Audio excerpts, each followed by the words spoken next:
క్రీస్తునందున్న ప్రియులకు ప్రేమతో వందనాలు తెలియజేస్తున్నాను. మార్చి నెల 23వ తేదీ 2025. ఈరోజు దేవుడు మనకు చేస్తున్న వాగ్దానం ఏమిటనగా కీర్తనల గ్రంథము 75వ కీర్తన 2వ చరణం. నేను యుక్త కాలమును కనిపెట్టుచున్నాను, నేనే న్యాయమును బట్టి తీర్పు తీర్చుచున్నాను. ఆమెన్. నా ప్రియమైన సహోదరి సహోదరులారా, మనం ఆరాధిస్తున్న దేవుడు మనకు సహాయకుడు. మన కష్టకాలంలో నమ్ముకొనదగిన దేవుడు, ఆపత్కాలంలో మనకు ఆశ్రయమై ఉన్నవాడు. దేవునికి మహిమ కలుగును గాక. అయితే దేవుడు మనకు సహాయం చేయటానికి, దేవుడు మన మొర వినటానికి, దేవుడు మనల్ని విడిపించటానికి తగిన సమయాన్ని ఆయన నిర్ణయించి ఉన్నాడు.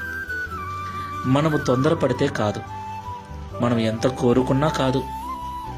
మనము విడవక ప్రార్థన చేస్తూ ఉంటే, విసుకక ప్రభువును అడుగుతూ ఉంటే, మన జీవితంలో దేవుడు మేలు చేయని ఉద్దేశించిన ఆ ఒక రోజు, ఆ సమయము, ఆ కాలము వచ్చినప్పుడు ఎన్ని అడ్డంకులు ఉన్నా, ఎంతమంది వ్యతిరేకించినా, ఎన్ని ఆటంకాలున్నా దేవుడు మనకు న్యాయం తీరుస్తాడు, మన స్థితిగతులు మారుస్తాడు.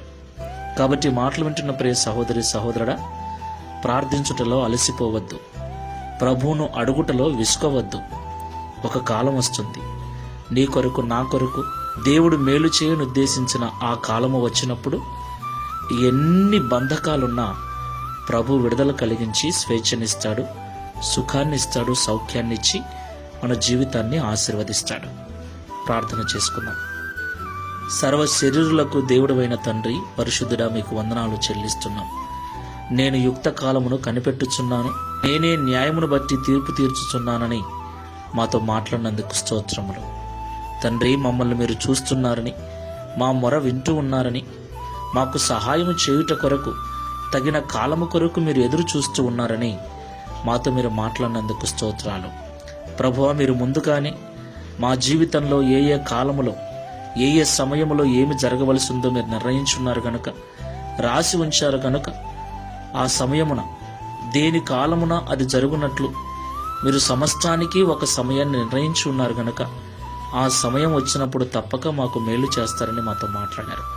ఈ ప్రార్థనలో ఏకీవిస్తున్న ప్రియులలో, ప్రార్థిస్తూ అలసిపోయి నిన్ను అడిగే విషయంలో విసుగు చెందుతూ ప్రార్థన మానేసి, మందిరానికి మానేసి ఇబ్బంది పడుతున్న వారిని జ్ఞాపకం చేసుకోండి.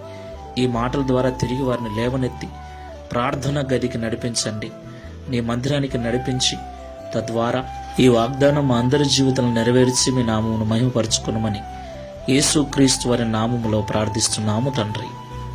Amen. Praise the Lord. God bless you.